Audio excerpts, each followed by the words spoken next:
오늘도 귀한 찬양 진심으로 감사드립니다. 우리 찬양대 찬양을 눈을 가만히 감고 듣고 있으면 마치 시냇물이 흘러갈 때 그것이 노랫소리처럼 들리는 그런 느낌을 좀 받습니다.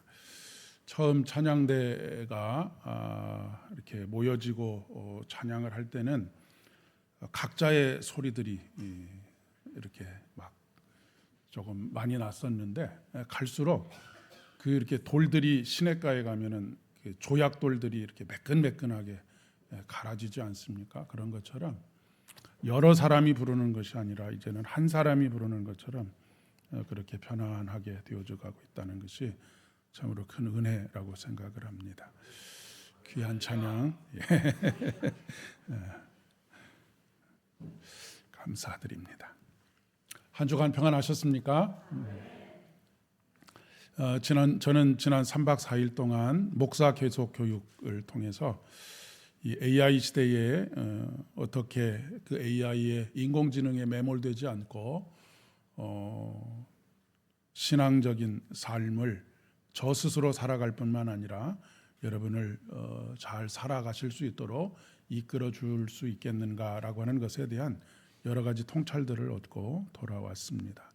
기도해 주셔서 참 감사드립니다. 혹시 여러분 이하이라고 하는 가수를 알고 계신지 모르겠습니다.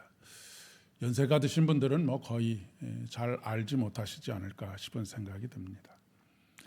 이하이라고 하는 가수가 불렀던 한숨이라고 하는 제목의 노래가 있습니다. 이 노래의 끝자락에 가사가 어떻게 되느냐면 누군가의 한숨, 그 무거운 숨을 내가 어떻게 헤아릴 수가 있을까요? 당신의 한숨, 그 깊이를 이해할 수는 없겠지만 괜찮아요, 내가 안아줄게요, 정말 수고했어요 라고 하는 그런 가사가 노래의 말미에 있습니다. 당신의 한숨, 그 깊이를 이해할 수는 없겠지만 괜찮아요, 내가 안아줄게요, 정말 수고했어요. 이 노래가 발표된 것이 2016년도입니다. 그러니까 지금으로부터 만 10년 정도가 되었습니다. 그런데 유튜브 조회수가 1억 뷰가 넘을 정도로 그리고 아직까지도 여전히 많은 사람들이 듣고 부르는 노래입니다. 그 이유는 무엇이겠습니까? 그만큼 괜찮아요, 수고했어요, 내가 안아줄게요 라고 하는 말을 듣고 싶은 사람들이 많이 있다라고 하는 것을 이야기해 주는 것이라고 할 수 있겠습니다. 수많은 사람들이 이 노래를 들으면서 위로를 받고 또 새로운 힘을 얻는 그런 노래가 되었다라고 하는 것입니다. 예전에 어른들이 젊은 사람들이 한숨을 깊게 한숨을 쉬면 이렇게 나무라셨습니다. 아니, 젊은 사람이 왜 한숨을 쉬어? 한숨 쉬면 복이 달아난다라고 그렇게 하시는 말씀들을 종종 들을 수가 있었습니다.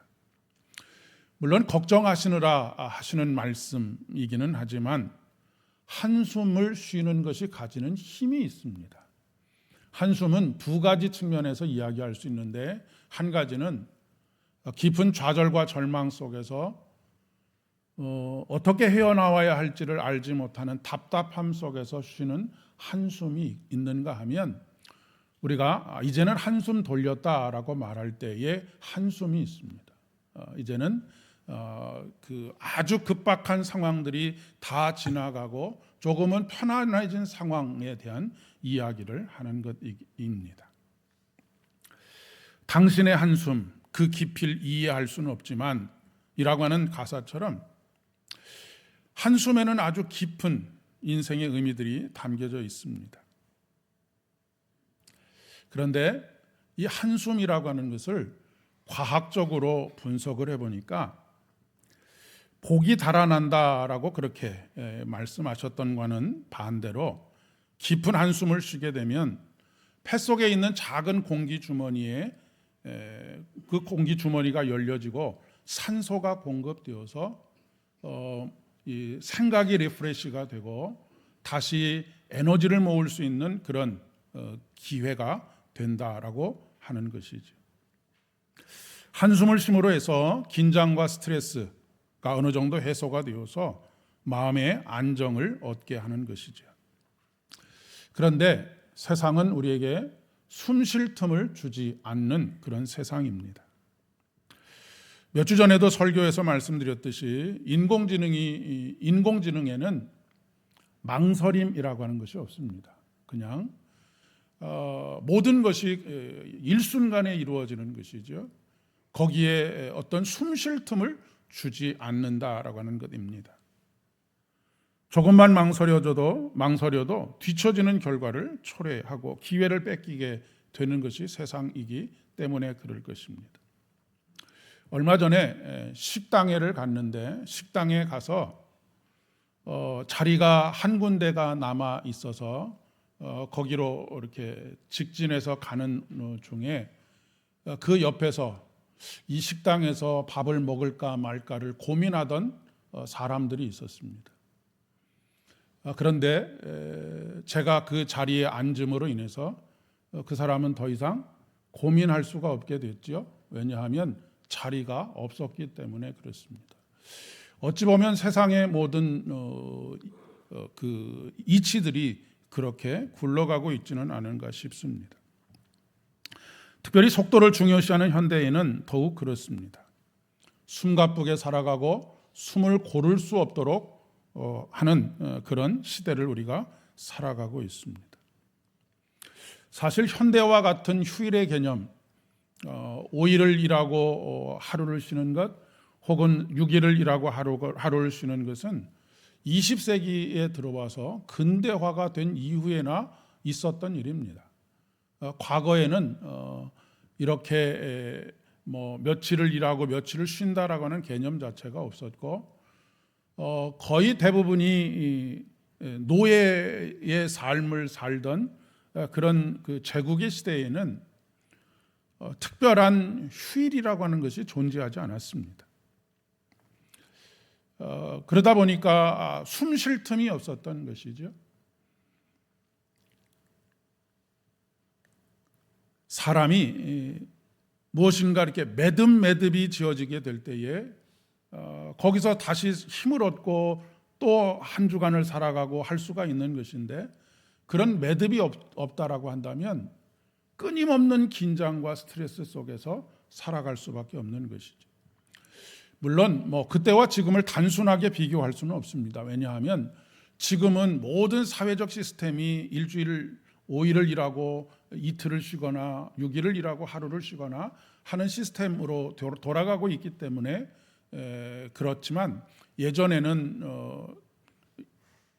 하루 온종일 9시부터 6시까지 일을 한다든지 이런 구조가 아니었기 때문에 단순하게 그렇게 규정을 지을 수는 없지만, 끝을 알아야 이것이 어느 정도에서 끝을 맺고 내가 잠시 숨을 돌릴 수 있겠구나라고는 생각이 있을 때 우리에게 희망이 생기고 다시 꿈꿀 수 있는 것이 아니겠습니까?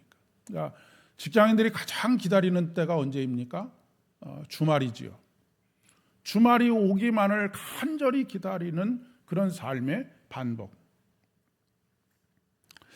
그런 면에서 제국의 시대에 하나님께서 안식일을 제정하시고 하셨다라고 하는 것은 가히 혁명적인 것이다라고 그렇게 이야기를 할 수가 있겠습니다. 자기의 숨으로 자기의 인생을 살아갈 수 있도록 하시는 분이 바로 우리 하나님이시기 때문에 그렇습니다.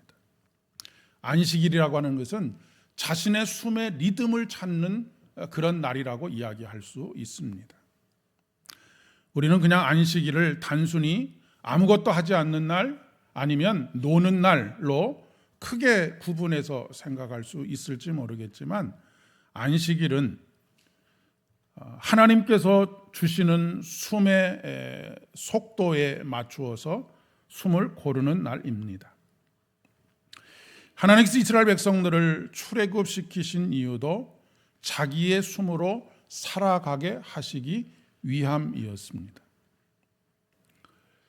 모세가 바로에게 네가 왜 이스라엘 백성들을 데리고 광야로 나아가려고 하느냐라고 물었을 때 모세가 그렇게 대답합니다.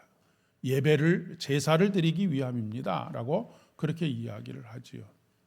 제사를 드리기 위함입니다라고 말하는 것은 하나님께서 각자에게 주시는 숨으로 숨 쉬는 그런 훈련들을 하는 것이라고 할 수 있다는 말씀입니다. 그런데 자기만의 숨을 쉬는 데는 훈련이 필요합니다. 이 자리에 계신 여러분들 중에 요가를 해보신 분이 계실 것입니다. 요가를 할 때에 가장 먼저 훈련하는 것이 무엇입니까? 숨을 쉬는 것을 배우는 것이죠. 숨을 어떻게 쉬느냐에 따라서 심신이 안정이 되거나 그렇지 못하거나 하게 되고 거기서부터 모든 것이 출발하게 됩니다. 모든 운동 경기도 마찬가지죠. 특별히 마라톤에서 중요한 것은 자기 호흡으로, 자기 숨으로 끝까지 완주하는 것입니다. 소위 페이스 조절이라고 그렇게 이야기를 하죠. 그 숨을 넘어서게 되면 오버 페이스가 되고 마는 것입니다. 오늘도 우리 찬양대가 아름다운 찬양을 해주셨는데 여러분 찬양대에서 찬양을 하는 데 있어서 중요한 것이 무엇입니까? 호흡을 어떻게 잘 다스리느냐 하는 것이 굉장히 중요합니다. 어떤 사람이 노래를 하다가 갑자기 숨이 멈추고 말았습니다. 이유를 잘 알아봤더니 악보에 뭐가 없었을까요? 쉼표가 없었다고 합니다. 농담이지만 뭔가를 깊이 생각하는 농담입니다. 자기 숨을 쉬지 못하는 이유는 끊임없는 남과의 비교와 경쟁 때문이라고 이야기할 수가 있겠습니다. 자기의 길을 걸어가야 하는데 자기의 보폭으로 자기의 호흡으로 걸어가야 하는데 남이 걷는 보폭으로 남이 쉬는 숨으로 걸어가려고 하기 때문인 것이죠. 경쟁에 뒤처질까 봐 그래서 미래에 살아남지 못할 것에 대한 불안한 마음들이 있기 때문입니다. 그로 인해서 과호흡이 발생하게 되지요. 그런 경우 그 걸음을 잠시 멈추고 내 걸음을 되찾고 나의 호흡을 찾아야 비로소 마음의 평안을 얻을 수가 있습니다. 성경은 처음부터 끝까지 이 숨 쉬는 것에 대한 이야기로 가득 차 있습니다. 하나님께서는 흙으로 사람을 만드시고 그 코에 생기를 불어넣으셨습니다. 생기를 불어넣으셨다는 것은 숨을 불어넣으셨다라고 하는 것입니다. 영어로 영감을 뜻하는 단어가 inspiration이라고 하는 단어입니다. 이 inspiration이라고 하는 단어 속에는 숨을 들이마시다라고 하는 의미를 가지고 있습니다. 반대로 포부, 열망, 어떤 것을 이루고자 하는 계획, 이런 것을 의미하는 단어가 aspiration입니다. 이 말은 숨을 내쉬다라고 하는 의미를 다시 가지고 있습니다. 이것이 바로 오늘 예수님께서 숨을 내쉬며 라고 할 때 사용하는 단어입니다. 신학적인 의미로는 성령께서 하나님으로부터 나온다라고 하는 그런 의미를 가지고 있습니다. 여러분, 삶과 죽음의 경계가 무엇입니까? 들이쉰 숨을 내쉬지 못하면 그것이 바로 죽음입니다. 우리의 영적인 죽음도 마찬가지라고 이야기할 수 있습니다. 우리의 영적인 죽음도 숨을 들이쉬기는 했는데 내쉬지 못하면 바로 죽는 것입니다. 하나님께서는 매일 매순간 우리에게 숨을 불어넣으십니다. 생기를 불어넣으시는 것이죠. 성경은 처음부터 끝까지 숨을 불어넣는 이야기로 그리고 숨을 내쉬는 이야기로 가득합니다. 하나님께서 숨을 불어넣으실 때에 한 사람이 생기를 얻고 생명이 되었습니다. 하나님께서 가정에 생기를 불어넣으실 때, 숨을 불어넣으실 때 가정이 살아나게 되고, 하나님께서 일터에 숨을 불어넣으실 때 일터가 살아나게 되고, 하나님께서 교회에 숨을 불어넣으실 때 교회가 교회되게 되는 것이지요. 그 숨을 들이마시고 내쉬는 사람이 바로 그리스도인입니다. 숨을 불어넣으실 때 에스겔 골짜기에 있었던 마른 뼈들이 다시 살아나게 되고 큰 하나님의 군대를 이루게 되었던 것을 우리는 기억하고 있습니다. 제가 설교 시간에 여러 차례 말씀드렸지만 성경에 나오는 첫 번째 책 창세기와 그 창세기의 창조와 부활은 같은 그 사건이라고 이야기할 수가 있겠습니다. 나는 창조주 하나님은 믿겠는데 부활하신 예수님 그리고 나도 부활한다라고 하는 사실은 믿을 수 없다라고 말하는 것은 신앙이 무엇인지를 잘 모르는 것이고 모르는 것이다라고 이야기할 수가 있겠습니다. 하나님께서 흙으로 사람을 지으시고 그 코에 생기를 불어넣으셨습니다. 창조는 흙으로 만든 인간에게 생기를 불어넣는 것, 숨을 불어넣는 것입니다. 부활은 무엇입니까? 다시 흙으로 돌아간 먼지에게 숨을 불어넣는 것, 똑같은 사건이라고 하는 것을 말하는 것이죠.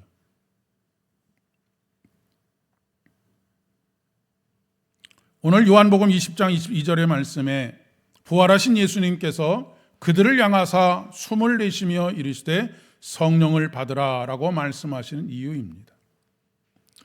교회의 탄생도 마찬가지이지요. 예수님께서 제자들에게 예루살렘을 떠나지 말고 성령 곧 숨을 기다리라고 말씀하십니다. 바람과 같은 성령이 그들에게 불어와 교회가 시작이 됩니다. 여기서 바람은 히브리어로 루하흐입니다. 바람, 숨, 호흡 그런 뜻을 가지고 있습니다. 교회가 숨쉬는 것, 살아 숨쉬는 것, 우리 인생이 살아 숨쉬는 것, 우리의 가정이 살아 숨쉬는 것, 우리의 일터가 살아 숨쉬는 것, 그것은 다른 것으로 되지 않습니다. 이는 능으로도 되지 아니하고 오직 힘으로도 되지 아니하고 오직 나의 신으로 되느니라. 바로 하나님께서 불어넣으시는 숨, 성령으로 말미암는다라고 하는 것을 말씀하고 계십니다. 그런데 안타깝게도 오늘날 교회가 점점 성령이 숨쉬는 곳이 아니라 조직체가 움직이는 어떤 조직이 되어가고 있다라고 하는 것이죠.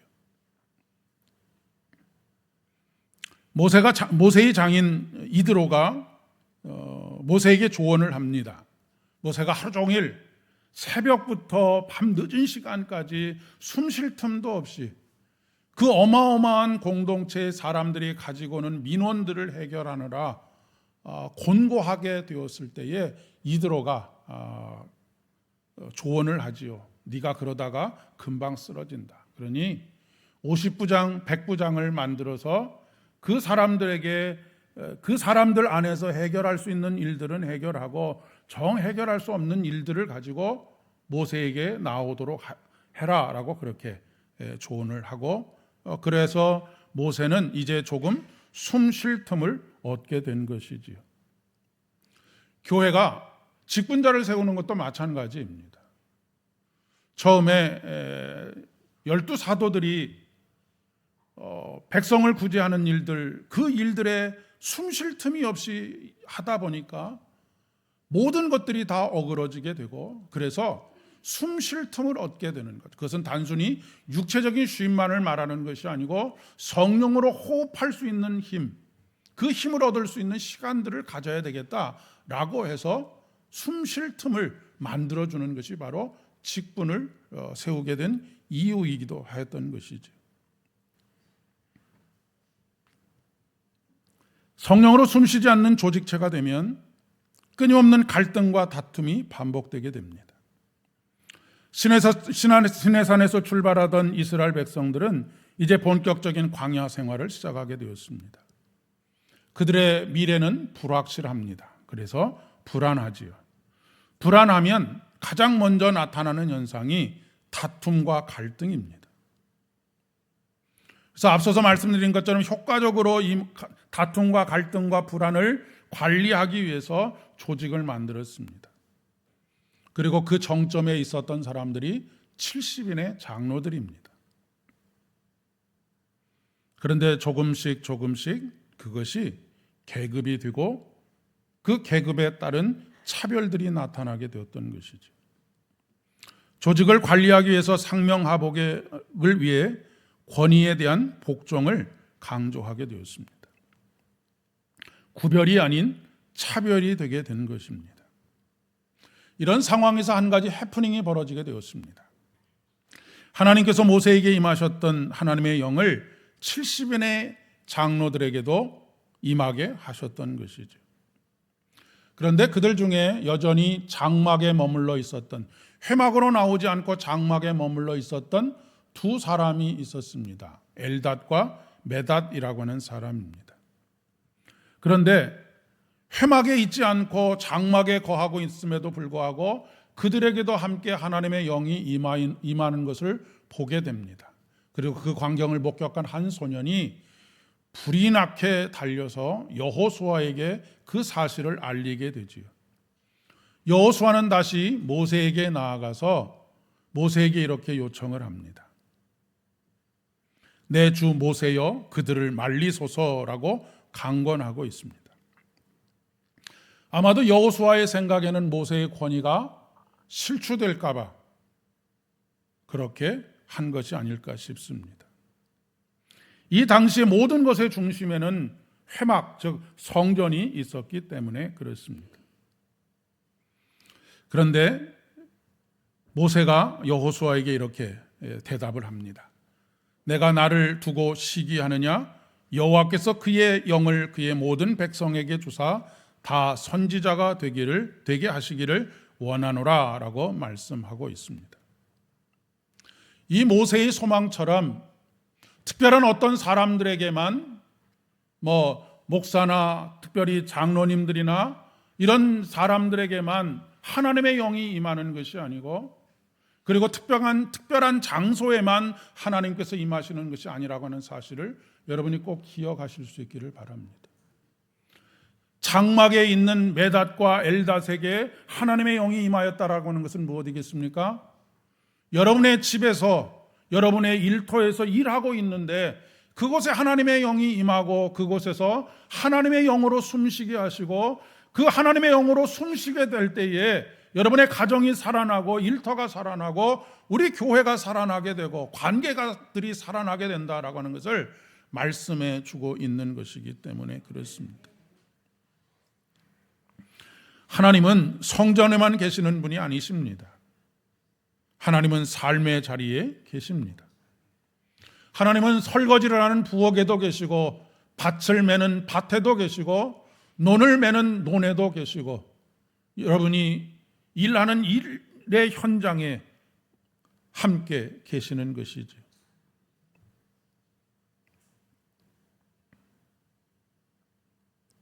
하나님께서는 특별한 사람을 만드시는 것이 아니라 구별된 사람을 만들어 가십니다.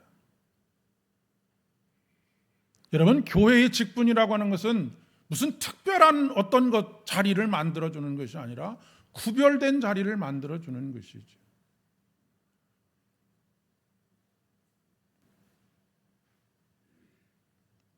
그러나 여기서 끝이 아닙니다.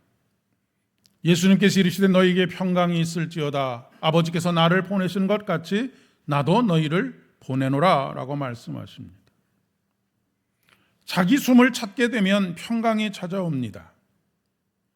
깊은 숨을 들이마시면 마음에 긴장되었던 것이 편안하게 되어지는 것처럼 그 하나님의 숨으로 깊이 숨쉬게 될 때에 우리의 마음속에 평안이 찾아옵니다. 하나님께서 또한 우리에게 평안을 주시는 이유가 무엇입니까? 이 평안을 나누고 전하라 라고 하셔서 우리에게 평안을 주시는 것입니다.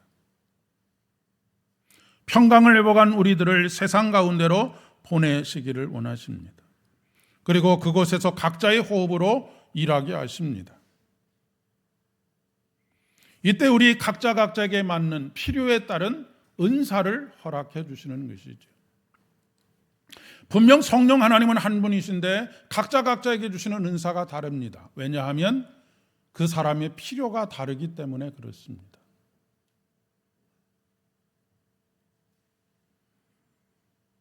필요에 따라 주신다라고 하는 말씀은 필요하지 않은 은사는 굳이 주지 않으신다라고 하는 것을 뜻하는 것이기도 하시고, 은사가 주어졌는데도 사용하지 않으면 하나님께서 그 은사를 거두어 가십니다.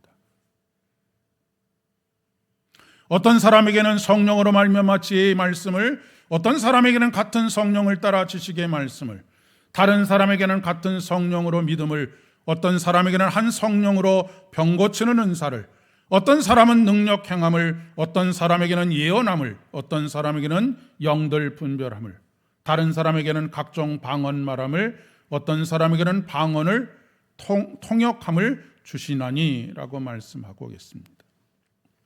하나님의 은사는 좋고 나쁜 것이 있는 것도 아니고 높고 낮은 것이 있는 것이 아닙니다.